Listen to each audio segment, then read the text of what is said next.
El INEGI reveló que en México hay 38.5 millones de personas que están en pobreza, que esto equivale a 8.3 millones menos que en el año de 2022. Esto es una buena noticia, que haya bajado la pobreza y que haya bajado la pobreza extrema.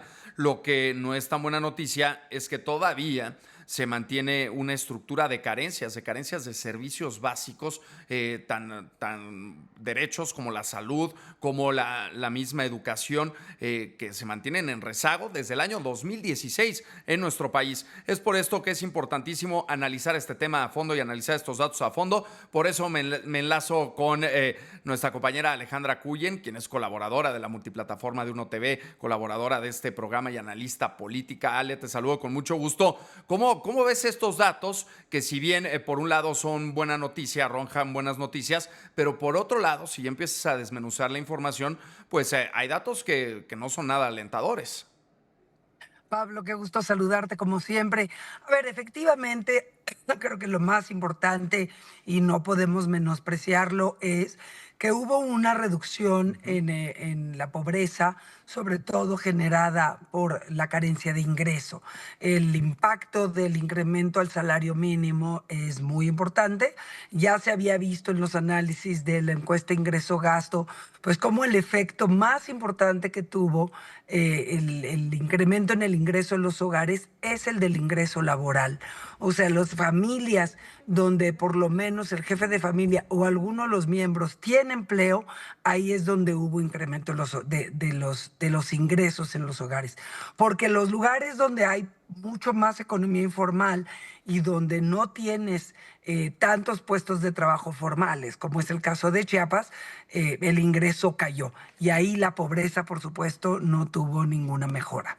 Pero regresando a los datos que acaba de publicar el INEGI, de nuevo, el número de familias en condiciones de pobreza se redujo de manera muy importante. Eh, es, es casi abrumador, lo cual te hace pensar pues que lograron impactar sobre todo a la gente que estaba apenas por debajo de la línea de pobreza.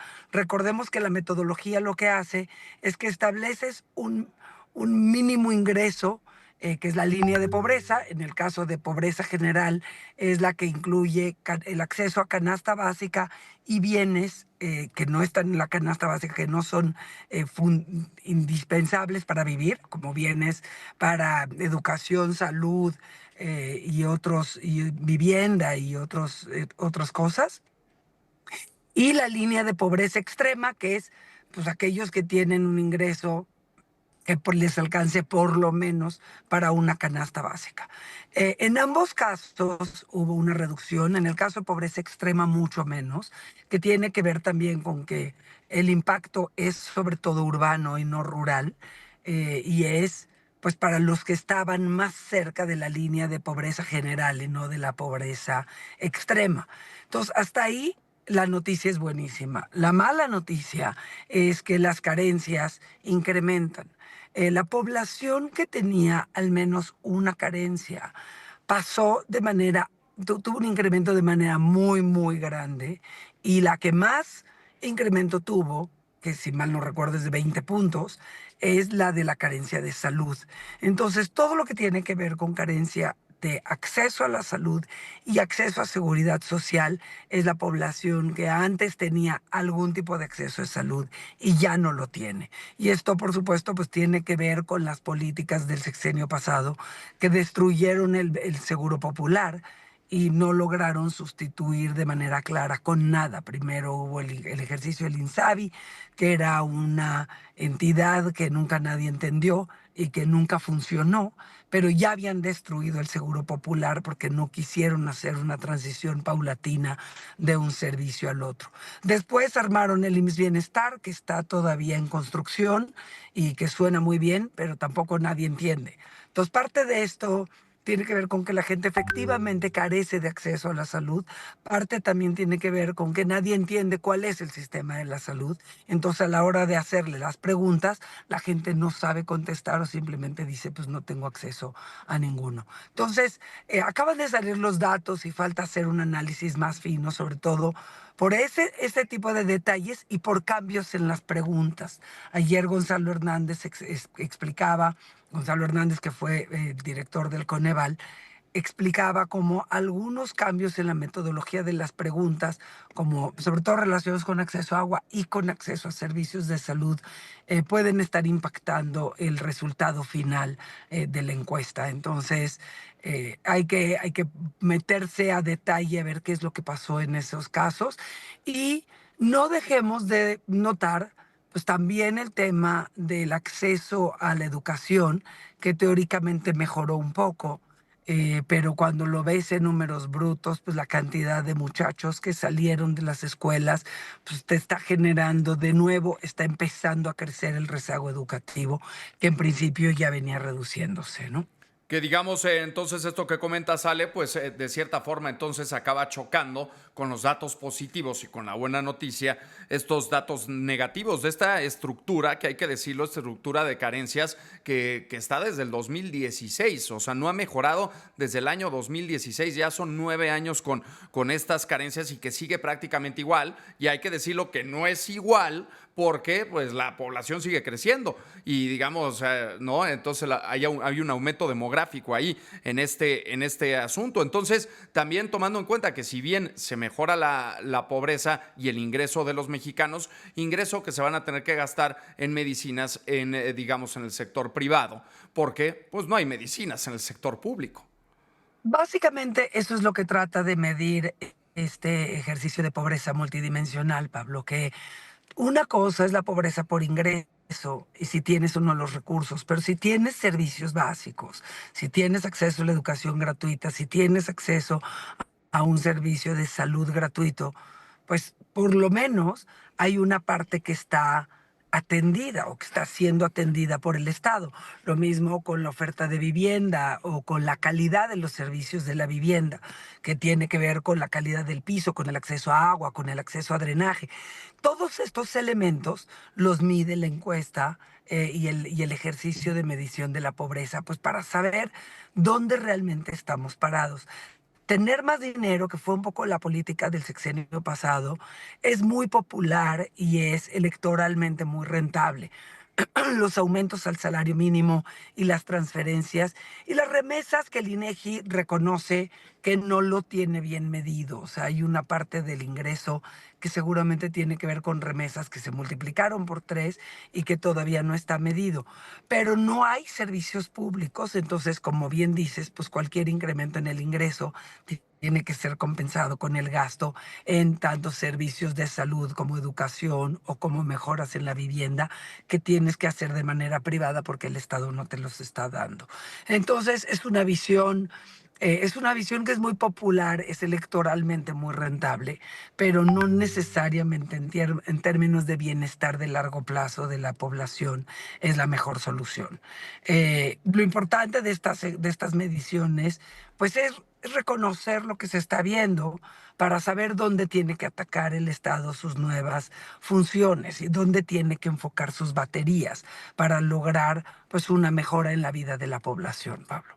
Por supuesto, Ale. Pues mira, vamos, como bien lo dices, a seguir analizando estos datos, a seguir desmenuzando esta información más a detalle. Pero bueno, este análisis es importante hacerlo, sobre todo porque pues, se arrojan los datos, pero bueno, no muchas veces nos metemos de lleno a la información que revela el Instituto Nacional de Estadística y Geografía. Te diría Sí. un dato casi para hacerlo, suena casi como broma, pero el enfocarse nada más en el ingreso, como se hizo el sexenio pasado, es la medida más neoliberal de todas las neoliberales. Sí. Porque básicamente en el principio neoliberal eje está en que el consumidor tiene que decidir en qué gastar su dinero. El sexenio pasado dijo cómo hacemos que aumente el ingreso de los mexicanos y ellos que decidan y ellos que consigan sus servicios por otro lado. Ahora, la última nota que tiene que ver con esto y que es muy importante entender y estar alertas es que reconozcamos que el ingreso de los hogares aumentó, pero la economía no creció. No se están generando nuevos puestos de trabajo. Hay algunos que se formalizaron por la reforma laboral, pero no se está generando, son muy pocos los puestos de trabajo, lo cual te habla del riesgo de poca sostenibilidad de estos incrementos en salario mínimo y eventualmente en pensiones y en gasto social.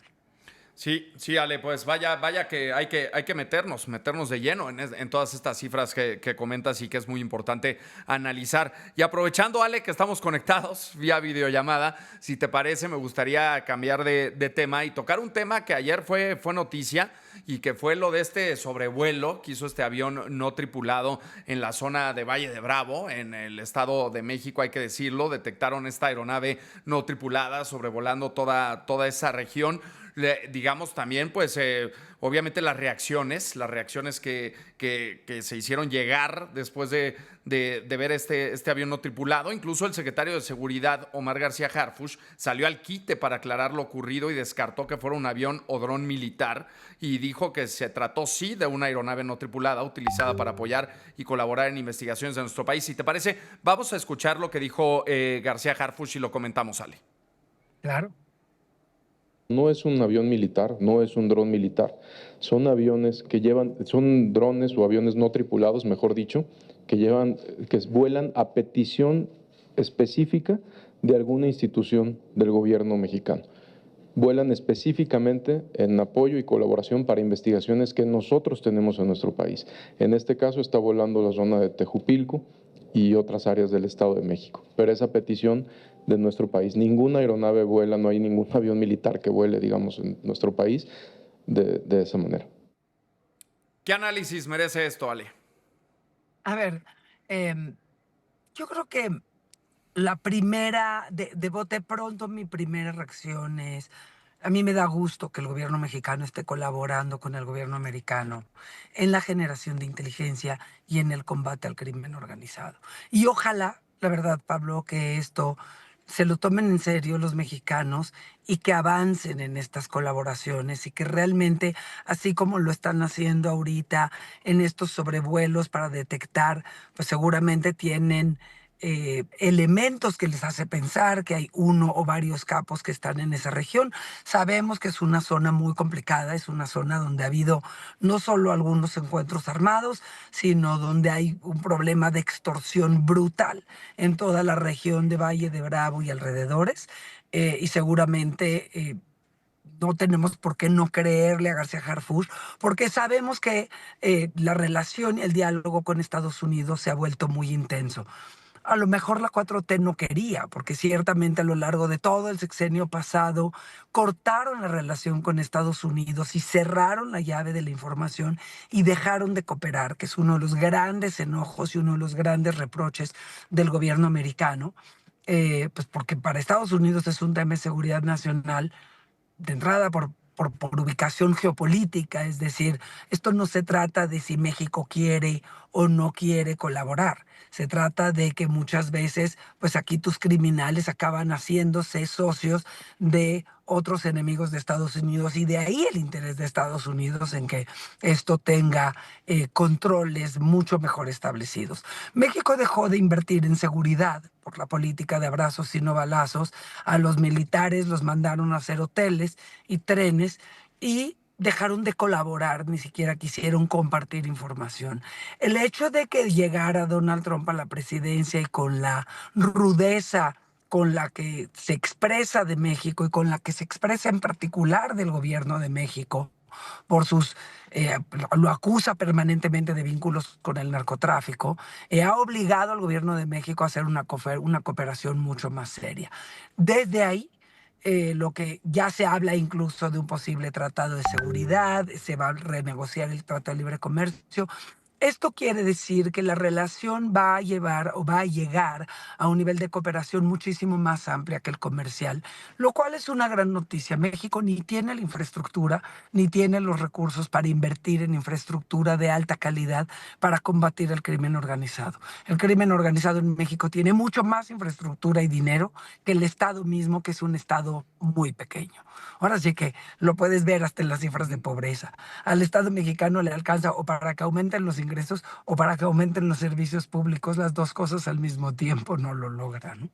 Pues Eh, Entonces, el hecho de que Estados Unidos esté ayudando a generar inteligencia y que se comparta esa información entre las dos naciones va a obligar a que haya una lucha frontal mucho más estratégica y mucho mejor lograda, que seguro será en bienestar de los mexicanos. ¿Por qué? Pues porque va a haber menos extorsión y porque va a haber menos inseguridad, porque vamos a poder pasear dentro de la República, porque vamos a poder viajar al interior de la República sin miedo a ser secuestrado, matado, asesinado o encontrarnos en medio de una confrontación entre dos grupos criminales.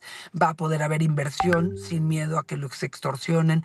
O sea, yo creo que es una gran noticia y además estamos en muy buena posición para negociar. Al final, geopolíticamente somos tan importantes para Estados Unidos y a Estados Unidos le interesa tanto que esta zona esté estable, que eso nos da margen para hacer una negociación que verdaderamente nos lleve a un ganar-ganar. Seguridad es lo que queremos todos. Alejandra Cuyen, muchísimas gracias.